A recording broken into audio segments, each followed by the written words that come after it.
घेतला पवार साहेबांना साथ देण्याचा आणि सोलापूर जिल्ह्याचं राजकारण सुधारलंय असं मी समजतो आणि म्हणून माढ्याचा आमदार देखील तुतारीचाच होणार अशी अपेक्षा मला पूर्णपणाने आहे। आमच्या सगळ्यांच्या वतीनं मला खात्री आहे की संजय बाबा कोकाटेंच्या ऑफिसमध्ये जाऊन बसलो होतो ते तर स्वतःच पॅम्फलेट छापून वाटायला सुरुवात संजय बाबांनी केलेली आहे। त्यामुळं सगळे स्वतःच्या इच्छेनं पूर्ण कामाला लागलेले आहेत आणि ताकदीनं प्रचार करतायत। त्यामुळं लोकसभेच्या निवडणुकीच्या नंतर महाराष्ट्रातलं वातावरण बदलेल। काल 8 जागांच्या वर 26 तारखेला मतदान झालं। कार्यकर्ते तर आपलेच येणार सांगतात नेहमी, पण मी तिथल्या स्थानिक अधिकाऱ्यांशी बोलायच्यासाठी एका अधिकाऱ्याला जबाबदारी दिली। मी बोललो नाही, एका अधिकाऱ्याला सांगितलं, IAS अधिकाऱ्याला जरा तू फोन करून विचार।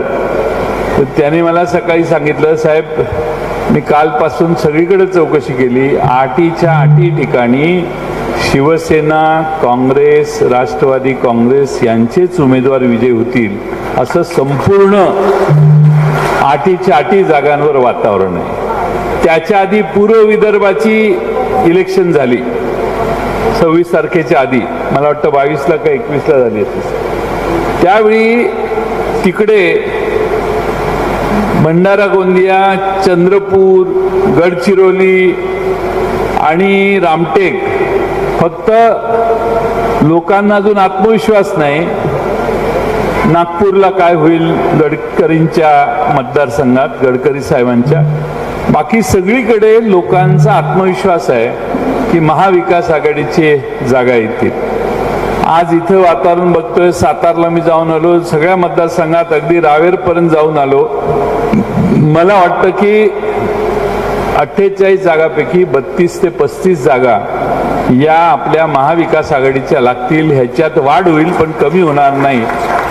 एवढं प्रचंड महाराष्ट्रातल्या जनतेने मनाशी निर्धार केलेला आहे की ज्यांनी स्वर्गीय बाळासाहेब ठाकरेंचा पक्ष फोडला, ज्यांनी शरद पवार साहेबांचा पक्ष फोडला, त्यांना अद्दल घडवायची म्हणून भारतीय जनता पक्ष आणि त्यांचे 2 मित्र जे नव्यानं गोळा केलेत त्या सगळ्यांचा पराभव महाराष्ट्रात झालेला दिसेल असा मला विश्वास आहे।